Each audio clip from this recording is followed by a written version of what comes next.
총파업 나흘째인 오늘 전국 항만의 컨테이너 반출입량이 평소의 20% 수준으로 떨어졌습니다. 내일 정부와 화물연대가 첫 교섭에 나서는데 입장 차이가 커 난항이 예상됩니다. 강원 양양에서 산불 예방 활동을 벌이던 헬기 한 대가 야산으로 추락했습니다. 타고 있던 5명이 모두 숨졌는데 일부 탑승자 정보가 누락돼 신원을 확인 중입니다. 북한 김정은 위원장이 ICBM 관련 행사에 또 딸과 동행했습니다. 부인 리설주와 비슷한 살림새였는데 백두 혈통을 강조하고 다음 세대까지 핵무력을 이어갈 의지를 드러낸 것이라는 분석입니다. 중국의 고강도 코로나 방역이 이어지자 참다 못한 주민들이 봉쇄 중단을 요구하는 시위를 곳곳에서 벌이고 있습니다. 시진핑 퇴진 구호도 등장했습니다.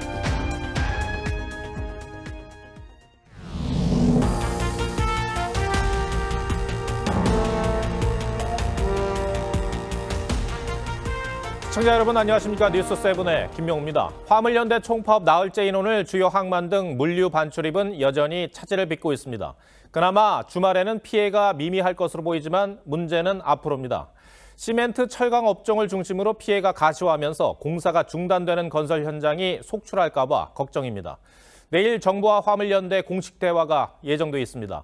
양측의 공식 만남은 지난 15일 이후 처음인데 워낙 입장이 팽팽해 전망을 밝지 않습니다. 먼저 현장에 나가 있는 취재기자 연결합니다. 박건호 기자, 주요 수출입항인 광양항의 현재 물류 차질은 어느 정도입니까? 네, 이곳 광양항 입구 앞 도로에는 화물차 수백 대가 나흘째 멈춰서 있습니다. 터미널을 오가는 차량은 거의 없는 상태고 항만 안에는 컨테이너 수천 개가 쌓여 있습니다. 포스코 광양제철소 측은 선박을 이용해 일부 물량을 운송하고 야적장 부지와 제품 보관 창고를 활용해 부도에 컨테이너가 적재되는 것을 최소화하려 하고 있습니다. 전국 주요 항만의 컨테이너 반출입량은 평상시에 20% 아래로 떨어진 상황입니다. 시멘트 출하량 역시 평소의 10%에도 미치지 못하며 주말 이후 레미콘 업계와 건설 현장의 작업 중단도 우려되고 있습니다. 철강과 정유업계, 완성차 업체 등의 피해도 본격화될 것으로 보입니다. 현대제철 포항 공장에서는 하루 8,000톤의 철강 제품이 생산되는데 파업 이후 쌓여진 물량이 정상 출하되지 못하고 있습니다. 4대 정유사의 경우 차량 운전자의 70%가량이 화물연대 조합원이라 파업이 계속되면 주유소 유류 공급에도 차질을 빚을 것으로 보입니다. 이런 가운데 화물연대와 국토교통부는 내일 오후 파업 시작 후 첫 교섭을 시작합니다. 대화에 물꼬를 튼다는 의미는 있지만 안전운임제, 일몰제 등을 놓고 입장 차이가 커 협상에 상당한 난항이 예상됩니다. 광양항에서 TV조선 박건우입니다. 정부는 내일 만남에서 접점을 찾기 위해 노력하겠다는 방침이지만 화물연대 요구의 핵심인 안전운임제, 일몰제 폐지나 품목 확대는 안 된다는 입장이 완강합니다. 업무 개시 명령을 두고선 대상자들이 송달을 회피할 가능성까지 대비하고 있습니다. 대통령실과 정부 길이는 황선영 기자가 전해드립니다. 파업 이후 각 산업부문의 피해가 본격화되면서 업무 개시 명령 발동이 임박한 가운데 정부는 명령 송달 회피를 비롯한 모든 상황을 대비하고 있습니다. 당장이라도 할 수 있도록 실무 준비를 거의 다 마쳤습니다. 2020년 전공의 파업 당시 업무 개시 명령 송달을 피하기 위해 휴대전화를 꺼두는 블랙아웃 행동이 나왔는데 이 같은 가능성까지 사전에 차단하겠다는 겁니다. 정부 관계자는 3자에게 서류를 전달하는 보충 송달을 비롯해 메신저나 이메일 등의 경로까지 검토 중이라고 전했습니다. 또 정부는 화물연대가 요구하는 일몰제 폐지나 품목 확대에 대해 반대 입장을 고수하겠다는 방침에다 국토부도 화물연대의 일방적인 주장에 대해 새롭게 얘기할 건 없다고 밝혀 협상은 쉽지 않을 전망입니다. 대통령실 관계자는 업계의 어려움을 고려해 3년 연장안을 이미 제시했다며 집단 행동을 하면 불법이라도 이득이 주어진다는 관행은 국가 공동체를 위해 바람직하지 않다고 전했습니다. 국민 경제를 직접적으로 위협하는 데 대해 정부는 국민의 안전과 편익 그리고 국민의 편에서 대응할 수밖에 없습니다. 정부는 파업 장기화 가능성이 커진 만큼 내일 중대본 회의를 열고 구체적인 대응 방안을 논의할 예정입니다. TV조선 황선영입니다. 여야가 이태원 참사 국정조사를 우여곡절 끝에 합의해 예비조사에 들어갔는데 여당 내부에선 강한 반대 기류가 여전합니다. 가장 큰 반대 이유는 조사 대상에 대검찰청이 포함됐기 때문입니다. 특히 그중에서도 마약 관련 수사부서장이 왜 뜨거운 감자가 된 건지 김태훈 기자가 설명하겠습니다. 이태원 참사 국정조사장에 서게 될 대검찰청 마약 관련 수사부서장은 대검 반부패 강력부장입니다. 민주당은 경찰 수사 인력 배치를 확인하겠다며 포함시켰는데 대검이 실질적으로 수사 지휘를 하고 있기 때문에 대검을 넣으면 그것도 가능할 수 있겠다 이렇게 봤던 것입니다. 국민의힘은 이재명 수사 방탄이 진정한 목적이라고 의심합니다. 경찰 마약 수사 인력 운영과 검찰은 전혀 관계가 없습니다. 연결고리가 전혀 없습니다. 반부패 강력부장은 마약 범죄를 담당하긴 하지만 일선 경찰 수사 지휘권은 없습니다. 반면 대장동 백현동 게이트를 포함한 이재명 대표 관련 수사를 모두 지휘하는 컨트롤 타워입니다. 뇌물수수 혐의를 받는 노웅래 의원 수사도 관할합니다. 특히 야당의 끈질긴 요구로 마약 범죄 외 질의도 가능해지면서 국정조사가 야당 수사 반복 질의 속에 정쟁으로 비화하는 것 아니냐는 우려가 나옵니다. 민주당은 국정조사 계획서 통과 후 사흘 연속으로 이상민 장관 파면을 촉구하고 나섰고 국민의힘은 대검을 상대로 한 국정조사 과정에서 이태원 참사와 무관한 질문이 나올 경우 보이콧도 불사하겠다는 입장입니다. 여야가 조사 개시 전부터 신경전에 돌입한 가운데 예산안 처리와 맞물린 본조사 시점도 여전히 안개 속입니다. TV조선 김태훈입니다. 국정조사와 함께 또 다른 뇌관이 바로 예산안 처리입니다. 다음 달 2일 법정 시한인데 닷새 남았죠. 여야 대치 강도가 만만치 않은 상황 속에 윤석열 표, 이재명 표로 불리는 이 쟁점 예산을 놓고도 다시 한번 힘대결이 예상됩니다. 고이동 기자가 보도합니다. 새 정부의 내년도 예산안 처리 법정 시한이 닷새 앞으로 다가왔지만 여야는 아직 감액 심사조차 마치지 못한 상황입니다. 여야가 공방을 벌이고 있는 대표적인 예산으론 윤석열 대통령의 집무실 이전에 따른 용산공원 조성 사업과 이재명 표로 불리는 공공임대주택 사업 예산이 있습니다. 민주당은 거대 의석을 앞세워 윤 대통령의 대선 공약이던 분양주택 예산을 1조 1,300억여 원 삭감하고 용산공원 예산도 165억 원 줄이며 칼질에 들어갔습니다. 대신 6조 원에 달하는 공공임대주택 예산은 그대로 처리했습니다. 국민의힘은 정부 완박이라며 강하게 비판했는데 국정과제 수행에 필수적인 예산을 모두 삭감하고 날처리하고 있습니다. 새 정부가 일을 못하게 하려는 정부 완박 횡포입니다. 민주당은 불필요한 예산은 줄이겠다고 맞섰습니다. 대통령실 이전 비용과 위법 시행령 관련 등 불효불급한 예산은 과감하게 줄이겠습니다. 기한은 물론 정기국회 종료일인 내달 9일도 넘길 거란 전망이 우세한 가운데 막판 소소위로 불리는 간사협의체에서 깜깜이 심사가 이뤄질 수밖에 없다는 우려도 나옵니다. 또 예산국회가 장기화될 경우 합의 조건이었던 이태원 참사 국정조사 시기에도 영향을 주고 여가부 폐지 등을 담은 정부 조직 개정도 불투명해질 전망입니다. TV조선 고이동입니다. 대장동 사건 수사와 재판이 민주당 이재명 대표를 향해 좁혀 들어오고 있는 가운데 이 대표 최측근인 정진상 실장 구속기간이 연장됐고 검찰은 이 대장동 의혹 사건 관련자들이 이 대표 측근에게 건넨 돈의 종착지 규명에 박차를 가하고 있습니다. 연내 이 대표를 소환 조사할 수 있다는 관측도 나오기 시작했습니다. 조성호 기자가 보도합니다. 대장동 팀으로부터 금품 1억 4천만 원을 받고 대장동 개발 이익 중 428억 원가량을 받기로 약속한 혐의 등으로 19일 구속된 정진상 실장. 검찰이 정 실장 구속기간을 다음 달 11일까지 연장했습니다. 검찰은 정 실장과 함께 이재명 대표 최측근으로 꼽히는 김용전 부원장이 대장동 팀에게 받은 돈의 종착지를 집중 파악하는 중입니다. 앞서 김 전 부원장도 대장동 팀으로부터 8억 원을 받은 혐의로 구속됐습니다. 검찰은 이들 돈이 이 대표 측으로 흘러갔을 가능성이 있다고 보고 이 대표와 그 주변인 계좌 추적에 들어갔습니다. 대장동 재판에서도 이 대표에게 불리한 증언이 이어지는 상황. 대장동 팀 남욱 변호사는 이 대표도 천화동인 지분을 공유한 걸로 이해했다며 지분은 선거와 노후 자금이란 취지로 폭로했습니다. 이 대표는 관련 의혹을 전면 부인합니다. 검찰 수사하는 거 말리지 않습니다. 언제든지 털어보십시오. 수사 상황에 따라 이 대표가 연내 피의자 신분으로 소환될 수 있다는 관측이 나옵니다. 하지만 이 대표가 국회 다수 의석을 확보한 제1야당 대표인데다 국회의원 불체포 특권도 있어 구속 등 신병 처리까지 이어질지는 미지수입니다. TV조선 주성호입니다. 네, 검찰이 이르면 이번 주 서훈 전 국가안보실장에 대해 구속영장을 청구하는 방안을 검토 중인 것으로 전해졌습니다. 서해 공무원 피격 사건과 관련해 문재인 정권 안보라인 최고위급에 대한 구속영장 청구인데 검찰은 연내 수사를 마무리한다는 방침입니다. 주원진 기자가 보도합니다.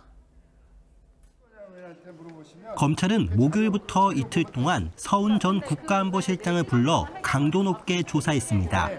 주말 동안은 서 전 실장의 진술 내용을 분석하며 혐의 보강에 주력했습니다. 서 전 실장은 2020년 9월 공무원 이대준 씨가 서해에서 북한 피격에 사망한 다음 날 새벽 청와대 관계장관 회의를 주재했습니다. 서 전 실장은 회의에서 이 씨가 자진월북했다는 발표 방침을 정하고 박지원 전 국정원장과 서 전 국방부 장관에게는 표류 가능성이 담긴 첩보 내용을 삭제하라고 지시한 혐의를 받습니다. 검찰은 증거인멸 우려와 사안의 중대성 등을 고려해 서 전 실장을 상대로 구속영장을 청구하는 방안도 검토 중입니다. 관련 수사 개시 5개월 만에 문재인 정권 청와대 최고위급 인사에 대한 구속영장 청구를 검토하는 건데 서 전 실장은 혐의를 완강히 부인 중입니다. 근거 없이 월북으로 몰아간 적도 없고 그럴 이유도 시직도 없습니다. 자료 삭제 지시 없었습니다. 검찰은 서 전 실장 신병 처리를 마무리하는 대로 박 전 원장 소환 조사를 진행할 방침입니다. 검찰은 늦어도 연말까지는 서해 피격 사건 수사를 마무리할 방침인 것으로 전해집니다. TV조선 주원진입니다. 강원도 양양에서 산불 예방 활동을 하던 헬기가 추락해 타고 있던 5명 모두 목숨을 잃었습니다. 일부 탑승자 정보가 누락돼 신원을 파악 중인데요. 사고 직후 폭발음이 이어졌다는 증언을 토대로 정확한 사고 원인을 조사하고 있습니다. 이심철 기자가 보도합니다. 산 중턱에서 검은 연기가 솟아오릅니다. 소방대원들이 추락한 헬기 잔해로 물을 뿌립니다. 오늘 오전 10시 50분쯤 강원도 양양의 한 야산에 산불 헬기 한 대가 추락했습니다. 사고 직후 현장에선 큰 폭발음이 수차례 들렸습니다. 순간적으로 꽝 하더라고요. 한 5번, 4-5번 총소리 정도로 하는 거는 무수히 나죠. 사고 헬기에서 날아온 파편은 현장에서 100m 떨어진 이곳까지 날아왔습니다.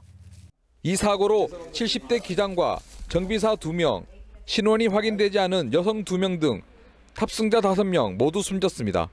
당초 탑승자는 2명으로 알려졌는데 비행 계획 신고 당시 나머지 3명에 대한 정보가 누락됐기 때문인 것으로 파악됐습니다. 전화 유선으로 접수했고요. 기장의 일명으로 접수됐습니다.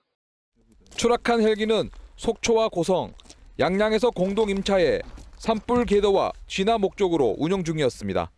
오늘 같은 경우는 금요일 날 이제 강릉에서 지금 산불이 나고 하다 보니까 그 계도 비행을 한. 항공철도사고조사위원회는 정비 불량이나 조종사 과실 여부 등 정확한 사고 원인과 함께 탑승 인원이 비행 신고와 다른 이유도 조사 중입니다. TV조선 이심철입니다. 부산 해운대에서 60대 남성이 방파제 구조물 사이에 빠졌다가 구조됐습니다. 술에 취해서 발을 헛디뎠던 것으로 보입니다. 사건 사고 소식은 노도일 기자가 보도합니다. 소방대원들이 방파제 구조물 안에 구조용 사다리를 놓습니다. 좁은 틈 아래로는 한 남성이 떨어져 있습니다. 사다리 타고 올라가 왜 있겠어요? 오늘 새벽 0시 30분쯤 부산 해운대구에서 60대 남성이 방파제 구조물 사이에 빠져 5m 아래로 추락했습니다. 이 남성은 술에 취해 용변을 보다 발을 헛디딘 것으로 파악됐는데 크게 다치지는 않은 것으로 알려졌습니다. 축사 전체가 불길에 휩싸였습니다. 어젯밤 10시 30분쯤 경북 경주시 축사에서 불이 나 새끼 돼지 800여 마리가 폐사했습니다. 불은 축사 1개동과 1톤 트럭을 완전히 태워 9천만 원 상당의 재산 피해를 냈습니다. 집에서 좀 잠들기 전에 그 농장 쪽에서 펑 하는 소리하고 나가지고 축사 건축 한종에서 이제 요송하고 있는 상황. 경찰은 동절기 보온을 위해 설치한 전열등이 과열됐을 가능성이 있는 것으로 보고 화재 원인을 조사 중입니다. 산 한가운데서 강한 불길이 치솟습니다. 오늘 새벽 5시 30분쯤 부산 태종산에서 불이 나 산 일부가 소실됐습니다. 경찰은 담뱃불에 의해 화재가 시작된 것으로 보고 정확한 화재 원인을 조사하고 있습니다. TV조선 노도일입니다. 하루 사이 계절이 바뀌었습니다. 서울 아침 기온이 영하로 뚝 떨어지면서 패딩과 목도리가 등장했습니다. 내일 전국에 비가 온 뒤 영하 10도 안팎의 강추위가 찾아올 전망입니다. 박한솔 기자가 보도합니다. 갑자기 추워진 날씨에도 서울 도심 주말 나들이에 나선 시민들.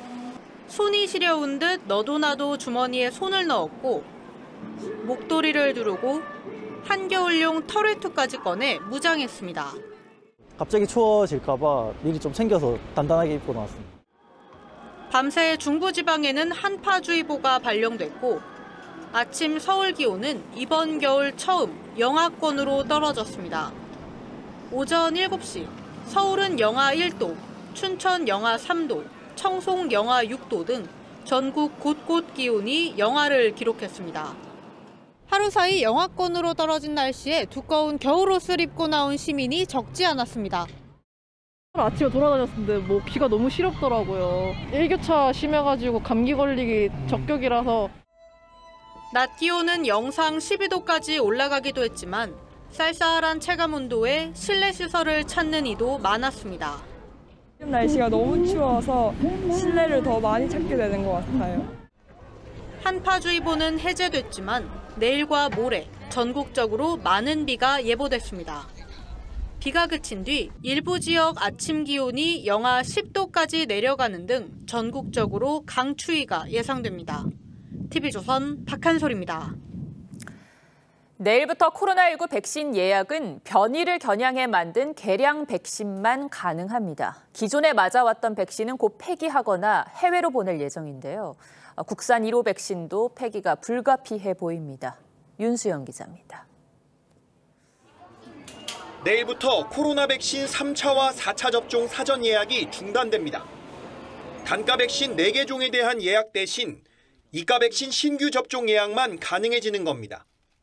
기존 백신을 이용한 3, 4차 접종은 단계적으로 중단하고 오미크론 변이 유행에 효과가 더 높은 이가 백신 접종에 집중하도록. 현재 남은 단가 백신은 약 1,080만 회분으로 다음 달부터 폐기되거나 해외에 제공될 예정입니다. 단가 백신인 국산 1호 스카이코비1도 폐기될 가능성이 커졌습니다. 이미 수요가 떨어진 9월 61만 회분이 도입돼 누적 접종자가 3,800여 명에 불과한 상황. 질병청과 계약한 물량 940만 회분이 남아있지만 제작도 잠정 중단됐습니다. 해외 승인을 받지 못한 것도 한계로 지적됩니다. 하지만 전문가들은 국산 백신의 제작 플랫폼을 갖춘 데 의의가 있어 계속적인 정부 지원이 필요하다고 지적합니다. 축적한 기술을 바탕으로 해서 좀 더 신속하게 변종에 대한 백신을 만들 수 있는 역량을 이미 갖췄다고 하는 것이 굉장히 중요하다고. 정부가 계약 기간을 2024년 6월까지 연장한 상황에서 제작사인 SK바이오사이언스 측은 글로벌 허가 절차를 진행하며 이가 백신 연구 개발에 돌입했습니다. TV조선 윤수영입니다.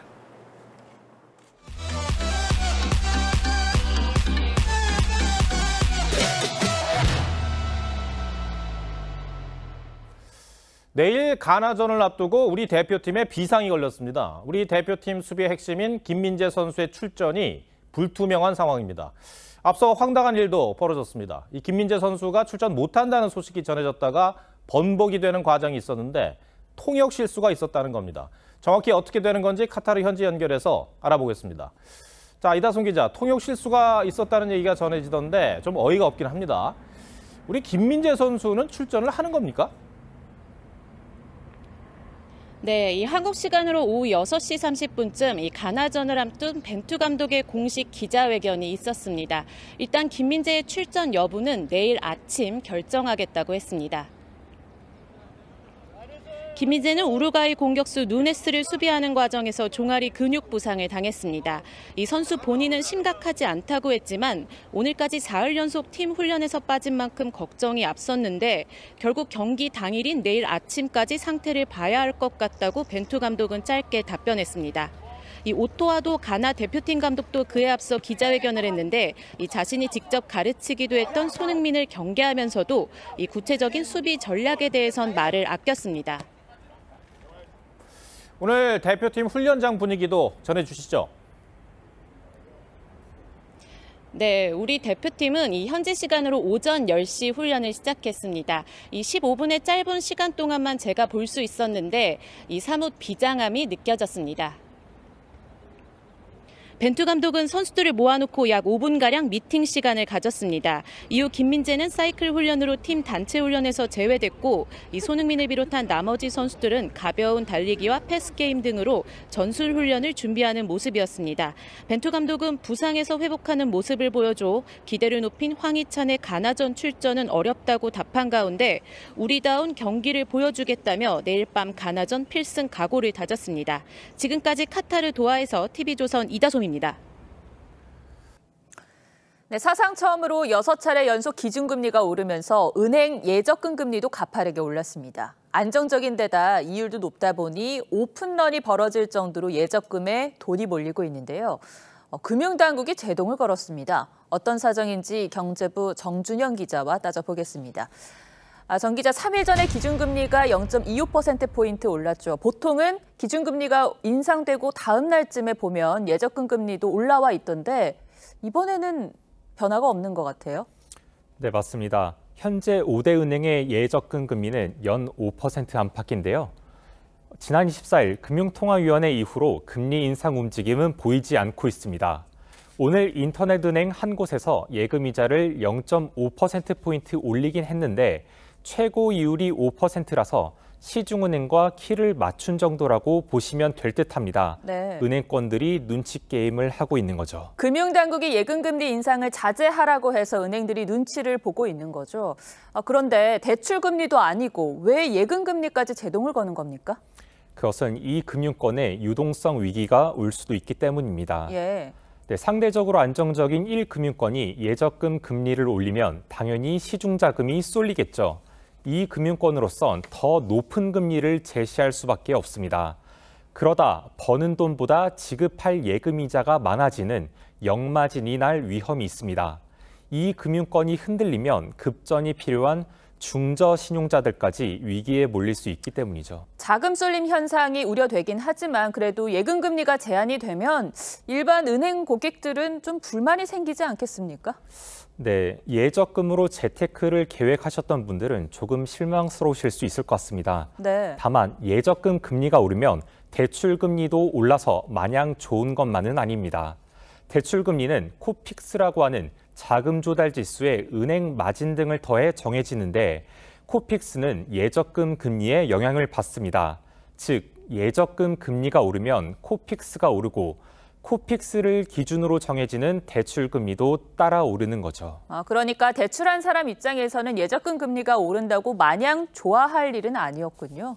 그렇습니다. 가계대출의 경우 금리가 0.25%포인트 오르면 전체 이자는 약 3조 3천억 원 늘고 1인당 연이자 부담은 16만 4천 원씩 커집니다. 기업 상황도 녹록지 않습니다. 금리도 높은데 레고랜드 사태로 돈줄이 마르면서 기업들이 은행으로 몰리고 있습니다. 5대 은행 기준 지난달 기업 대출은 9조 8천억 원 가까이 늘었고 이달 들어서도 약 4조 3천억 원 증가했습니다. 금리가 더 오르면 돈 벌어서 이자도 못 갚는 한계 기업이 속출할 거란 우려도 나옵니다. 네, 나름의 이유는 다 있었군요. 그런데 시장에 이렇게 강제력이 발동되면 부작용이 있기 마련인데요. 혹시 다른 문제는 없습니까? 은행 유동성에 위기가 올 수도 있다는 경고가 나옵니다.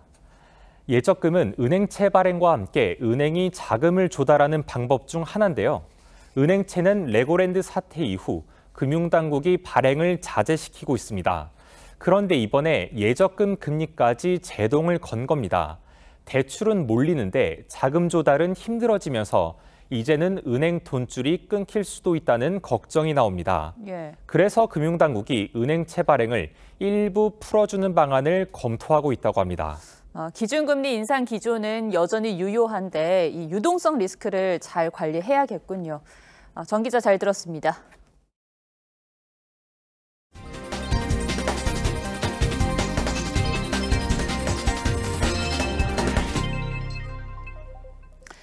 게임 회사인 위메이드가 만든 코인이 거래소에서 퇴출될 위기에 처하자 법적 대응에 나섰습니다. 거래소들이 담합했다며 공정위 제소와 함께 가처분 신청도 낼 예정입니다. 이런 상황까지 오게 된 건 여전한 제도 미비 때문인데요. 가상화폐 거래소의 경우 상장 폐지 기준이 법으로 정해져 있지 않고 자율 규제에 맡기다 보니 논란이 적지 않습니다. 배상윤 기자가 보도합니다. 지난 24일 위메이드가 발행한 가상화폐 위믹스의 상장 폐지가 공지됐습니다. 상장 폐지 시점은 다음 달 8일 오후 3시. 국내 5대 거래소 공동협의체는 중대한 유통량 위반과 잘못된 정보 제공 등을 폐지 근거로 들었습니다. 오후 1시경에 갑자기 대량 매도가 터지더라고요. 정확하게 6시간 뒤에 상장 폐지 공지가 올라왔어요. 상장 폐지 소식이 알려진 직후 위믹스의 시총과 가격은 70% 넘게 폭락했습니다. 위메이드는 국내 거래소들이 불공정 담합으로 상장 폐지를 결정했다며 공정위에 제소하고 가처분 소송도 제기할 방침입니다. 가처분 신청은 당연히 이제 최대한 빠른 시일에 해야겠죠. 12월 8일이 멈추는 그 날이라고 하니까 그 전에 아마 이루어질 것으로 보입니다. 이른바 김치 코인으로 불리며 국내 가상자산의 대표주자인 위믹스의 상장 폐지에는 기준 부재가 한복했다는 지적이 나옵니다. 유가 증권시장과 달리 가상화폐 시장은 상장과 폐지 기준이 모호하고 자의적이기 때문입니다. 금융당국 역시 이번 사태를 주시하고 있지만 개입할 마땅한 법적 근거마저 없습니다. 정부는 규정이 있고 기본 가이드라인이 있고 법적 기준이 있는 상태에서 들어올 수 있는 거거든요. FTX의 파산 여파에 이번 위믹스 상폐 논란까지 겹치면서 가상화폐 투자자들의 불안은 계속될 것으로 보입니다. TV조선 배상윤입니다. 한 푼이라도 아껴야 하는 고물가 시대죠. 그렇다면 할인율이 높은 대용량 제품이 인기일 것 같은데 실제 마트에 가보니 조각과일 같은 소포장 제품이 더 잘 팔렸습니다. 김충년 기자가 취재했습니다. 멜론과 파인애플이 먹기 좋은 조각 크기로 매대에 올라 있습니다. 큰 과일뿐 아니라 사과, 방울토마토 같은 작은 과일도 한 번 먹을 만큼 분량으로 소분했습니다. 깐마늘, 대파, 깻잎도 수십 그램 정도씩 팝니다. 최근 대형마트에서 소포장 식품 매출이 큰 폭으로 증가했습니다. 소포장 식품의 인기는 가구 구성원 수가 감소하는 것과 관련이 깊습니다. 10년 전만 해도 40%대였던 1, 2인 가구 비중이 지난해 인구조사에선 62%로 높아졌습니다.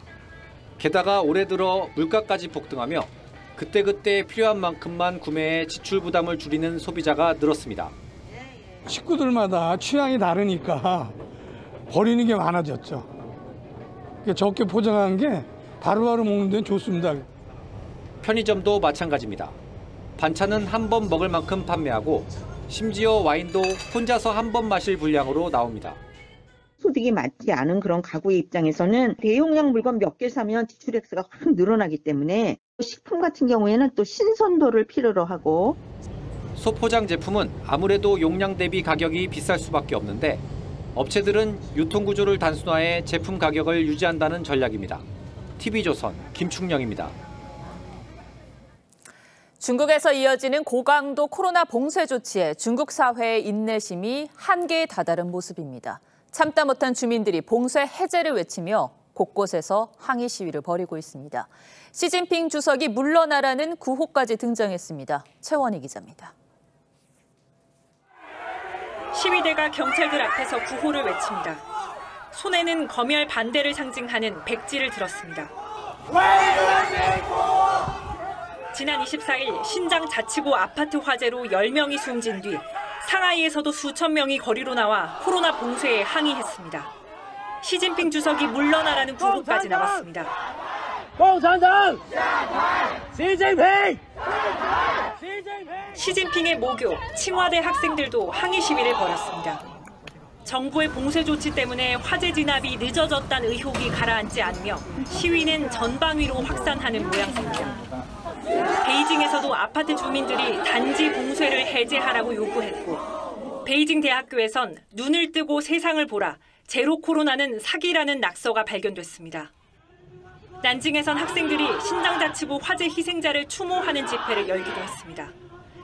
반발이 잇따르는 가운데 중국의 코로나 신규 확진자 수는 4만 명에 육박하며 나흘 연속 최다치를 기록했습니다. 감염자 급증 속에서 중국 정부는 3년째 이어온 봉쇄 정책을 고수하고 있어 지칠 대로 지친 주민들의 반발 수위도 더욱 높아지고 있습니다. TV조선 최원희입니다.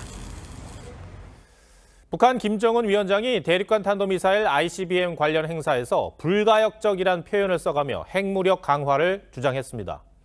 이번에도 딸을 대동하고 등장했는데 평범한 10대 소녀 모습이었던 지난번과 달리 이번엔 부인 리설주와 비슷하게 연출한 모습이었습니다.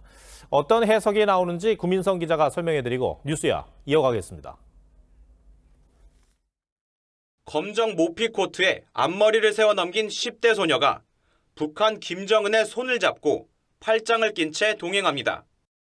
부인 리설주와 비슷한 차림새로 나타나 북한군 관계자들의 환호 속 현장을 누비는가 하면 ICBM 시험 발사를 주도한 국방과학원장은 고개를 숙여 인사합니다. 김정은의 딸이 공개된 건 지난 18일 ICBM 발사 현장에 이어 두 번째로 평범한 소녀 같았던 모습과는 달리 이번엔 사실상 퍼스트 레이디 역할을 연출했습니다. 사랑하는 자제란 수식어도 이번엔 존귀하다는 표현으로 바뀌었습니다. 사랑하는 자제분과 요사와 함께 존귀하신 자제분과 함께 ICBM 발사 현장에 이어 기념사진 촬영장까지 딸을 대동한 것은 다음 세대까지 핵무력을 이어가겠다는 의지를 공공연하게 보여준 것이란 해석이 나옵니다. 핵 보유를 하면서 그러니까 협상은 당연히 없는 거고 이 아이들 세대까지도 핵이 가야 함께 간다는 거죠. 김정은은 두 손에 쥔 초강력을 더욱 불가역적으로 다져나갈 것이라고 했는데 한미를 비롯한 국제사회의 불가역적 핵폐기, CBID 촉구에 정면 대응한 것으로 풀이됩니다. 핵 전쟁 억제력을 비상이 빠른 속도로 확대 강화해 대거 승진이 발표된 미사일 개발 인력들은 오직 김정은이 가리키는 방향으로만 미사일이 날아갈 것이라며 혈통에 충성하는 맹세문을 냈습니다. TV조선 구민성입니다.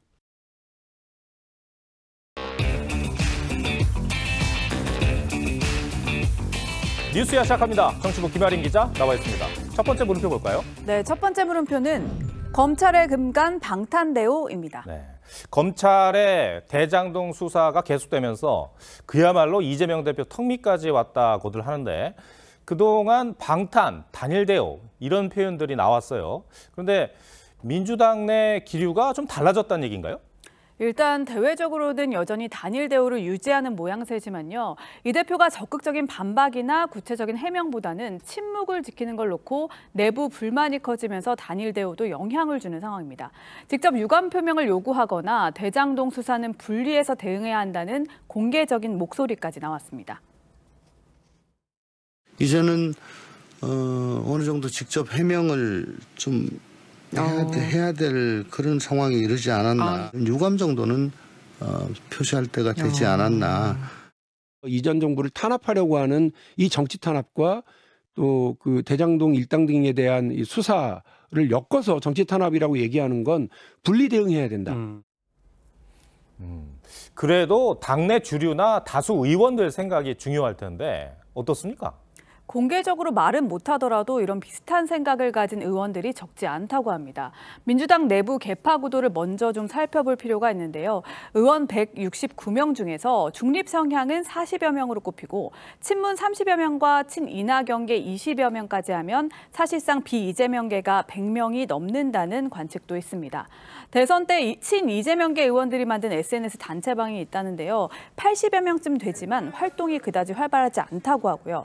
최근 이 대표를 직간접적으로 겨냥한 비판이 이어지면서 리더십도 흔들리는 모습입니다. 전재수 의원은 이 대표의 대선 이후 방산주 매입에 실망했다고 공개 비판했고요. 이 대표의 금융투자세 유예 주장에 의원들 40여 명이 집단 반발하기도 했습니다. 단일 대우가 흔들린 결정적인 이유는 아무래도 이재명 대표 최측근들의 구속 아닐까요? 네, 그렇습니다. 당내 분위기가 전환된 결정적 계기는 이 대표 측근인 김용 민주연구원 부원장 구속입니다. 이때부터 뭔가 거리를 두려 하는 취지의 발언들이 몰리기 시작했고요. 유동규, 남욱 등 이른바 대장동 일당들이 입을 열면서 이 대표를 정면 겨냥했습니다. 그러다 정진상 실장까지 구속되면서 혼란에 기름을 붓는 셈이 됐습니다. 네, 의원들 생각이 참 많고 복잡할 텐데 그럼에도 이재명의 민주당으로 끝까지 가야 한다는 의견도 여전하겠죠? 네, 맞습니다. 검찰 수사가 친이재명계뿐 아니라 문재인 전 대통령이나 친문계까지 사실상 전방위로 이어지고 있기 때문에 결국은 당이 원팀으로 힘을 합쳐야 한다는 주장입니다. 현재로선 당내에서 이 대표를 당장 대체할 만한 인물도 보이지 않는 데다 윤석열 정부나 여당 지지율도 야당보다 더 심각한 수준이죠. 이번 수사 과정을 정치 탄압의 희생양으로 보는 관점도 여전해서 이 대표를 중심으로 더욱 뭉쳐야 한다는 의견도 많습니다. 네. 첫 번째 물음표 정해볼까요? 네, 첫 번째 물음표, 검찰의 금간 방탄대오의 느낌표는 100일과 출두가 분기점으로 하겠습니다. 다음 달 5일쯤 이 대표가 취임 100일을 맞아 뭔가 정리된 입장을 낼 거란 전망이 나오고 있습니다. 그리고 연말 연초 검찰의 소환 통보를 예상하거나 체포동의안 시나리오까지 적은 보도가 많은데요. 거대 야당 대표에게 소환을 통보한다는 자체가 기소를 전제로 한다는 거겠죠. 아마 그 시점이 최대 분기점이 되지 않을까 싶습니다. 네. 두 번째 물음표는 뭡니까? 네, 두 번째 물음표는 1억 원 퇴임식 예우 차원입니다. 예. 김아린 기자 단독 보도로 기억을 하는데요. 대법원이 김명수 대법원장 퇴임식과 또 차기 대법원장 취임식에 예산을 1억 원을 채택을 해서 논란이 된 것으로 이제 알고 있는데 어떤 대법원의 입장이 나온 건가요? 저희가 대법원이 국회에 낸 예산안을 입수했는데요. 대법원이 이 취임식 행사 기대 효과로 적은 내용입니다. 사법부 수장의 소명의식과 책임감, 그간의 헌신과 공로에 대한 합당한 예우라고 했는데 그 예산안 내역을 살펴보면 행사 물품비 2,400만 원, 오찬 3,600만 원, 출장료비 3,000만 원 등 총 1억 800만 원입니다. 출장비는 좀 이해가 안 되는데요? 네, 맞습니다. 대법원장 퇴임식은 좀 다른데요. 전국의 법원장 등 600명 정도가 참석하기 때문에 국내 출장 비용과 초과 근무 수당이 지급되는 겁니다.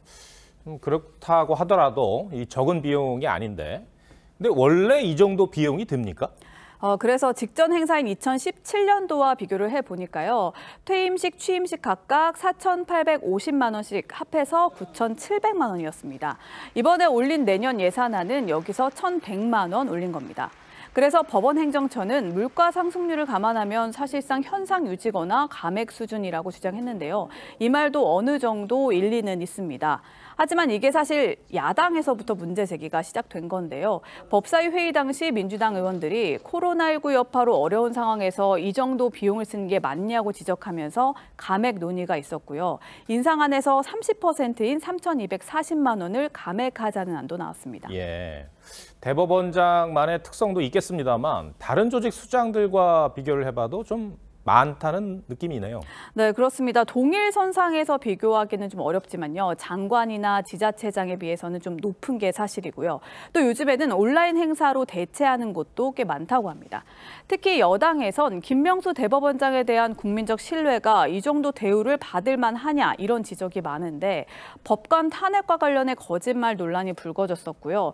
또한 천연 대리석을 쓴 공간 리모델링에 16억 원을 들여 호화 논란도 빚은 데다가 청약 당첨된 아들 가족이 들어와서 살도록 해서 공간 재테크란 비판도 나왔습니다. 부끄러움을 모르는 데는 또 둘째 가라면 서러워할 사람이 또 한 사람 생겼습니다. 김명수 대법원장입니다. 16억을 들여서 천년 대리석으로 공간을 예산 전용까지 해서 호화 리모델링을 했고. 네.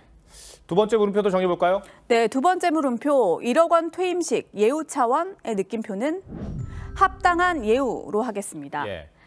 네, 대법원장은 헌법에 보장된 사법부 최상급 기관 수장으로 법관 임명권과 사법행정을 총괄하는 만큼 책임도 무거운 자리죠. 다음 주 초쯤 여야 간사의 합의로 보류된 예산안이 윤곽을 드러낼 것으로 보이는데요. 대법원이 적은 대로 합당한 예산 책정이 나올 걸로 보입니다. 네, 김아린 기자 오늘 설명 잘 들었습니다.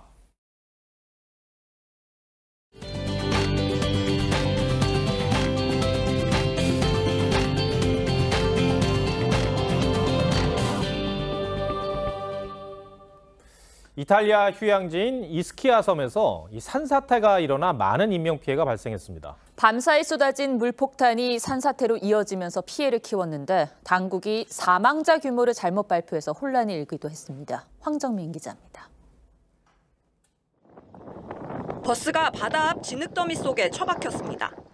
부서진 주택 옆으로 흙탕물이 쉴 새 없이 흘러내립니다.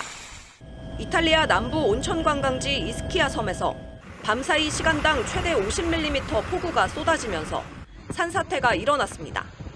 마을은 순식간에 폐허로 변했습니다. 산에서 쏟아져 내린 토사는 건물 10여 채를 무너뜨렸고 고립된 30여 가구에는 물과 전기가 끊겼습니다. Abitazioni che sono state travolte dal fango, vedete anche qui al mare sono dei massi giganteschi e sono stati trasportati. 숨진 30대 여성을 포함해 최소 14명 사상자가 발생했는데 실종자 수색 결과에 따라 인명피해는 더 늘어날 수 있습니다. 당국은 소방대원 70명을 투입했지만 도로 곳곳이 토사와 잔해에 가로막혀 구조에 어려움을 겪고 있습니다. È una tragedia di fatto perché è una comunità che comunque in ogni caso è stata colpita duramente da un evento importante. 한때 당국이 잘못 집계된 사망자 규모를 발표해 혼선이 빚어지기도 했습니다.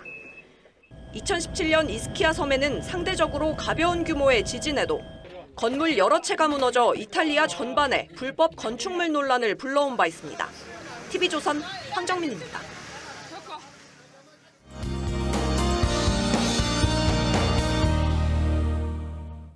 내일은 많은 비에 대비하셔야겠습니다. 전국 어디서든 우산을 꼭 챙기셔야겠는데요. 모레 아침까지 중부 지역은 최고 80mm, 남부 지역은 최고 50mm가 오겠습니다. 특히 비가 집중되는 시간대는 내일 밤부터가 되겠습니다. 시간당 30mm가 쏟아지면서 호우특보가 내려지는 곳도 있겠습니다. 이번 비는 양이 많기도 하지만 강한 바람까지 동반되겠습니다.